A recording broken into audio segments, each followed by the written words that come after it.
Livre de la Genèse, chapitre 39. On fit descendre Joseph en Égypte, et Potiphar, officier de Pharaon, chef des gardes égyptiens, l'acheta des Ismaélites qu'il y avait fait descendre. L'Éternel fut avec lui, et la prospérité l'accompagna. Il habitait dans la maison de son maître, l'Égyptien. Son maître vit que l'Éternel était avec lui, et que l'Éternel faisait prospérer entre ses mains tout ce qu'il entreprenait. Joseph trouva grâce aux yeux de son maître, qu'il employa à son service, l'établit sur sa maison, et lui confia tout ce qu'il possédait.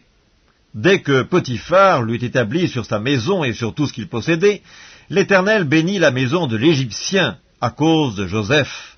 Et la bénédiction de l'Éternel fut sur tout ce qui lui appartenait, soit à la maison, soit au champ. Il abandonna aux mains de Joseph tout ce qui lui appartenait, et il n'avait avec lui d'autre soin que celui de prendre sa nourriture. Or Joseph était beau de taille et beau de figure. Après ces choses, il arriva que la femme de son maître porta les yeux sur Joseph et dit « Couche avec moi ». Il refusa et dit à la femme de son maître « Voici, mon maître ne prend avec moi connaissance de rien dans la maison, et il a remis entre mes mains tout ce qui lui appartient. Il n'est pas plus grand que moi dans cette maison, et il ne m'a rien interdit, excepté toi, parce que tu es sa femme. Comment ferais-je un aussi grand mal, et pécherais-je contre Dieu ?» Quoiqu'elle parlât tous les jours à Joseph, il refusa de coucher auprès d'elle, d'être avec elle. Un jour qu'il était entré dans la maison pour faire son ouvrage, et qu'il n'y avait là aucun des gens de la maison, elle le saisit par son vêtement en disant « Couche avec moi ». Il lui laissa son vêtement dans la main et s'enfuit au dehors.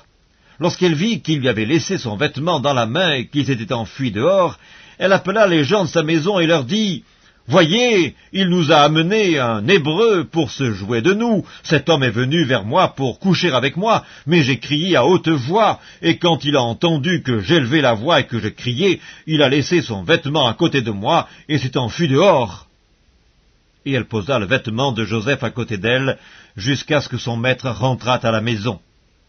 Alors elle lui parla ainsi, « L'esclave hébreu que tu nous as amené est venu vers moi pour se jouer de moi, et comme j'ai élevé la voix et que j'ai crié, il a laissé son vêtement à côté de moi et s'est enfui dehors. » Après avoir entendu les paroles de sa femme qui lui disait, « Voilà ce que m'a fait ton esclave », le maître de Joseph fut enflammé de colère.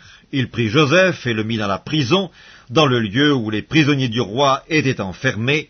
Il fut là, en prison. L'Éternel fut avec Joseph, et il étendit sur lui sa bonté. Il le mit en faveur aux yeux du chef de la prison, et le chef de la prison plaça sous sa surveillance tous les prisonniers qui étaient dans la prison, et rien ne s'y faisait que par lui.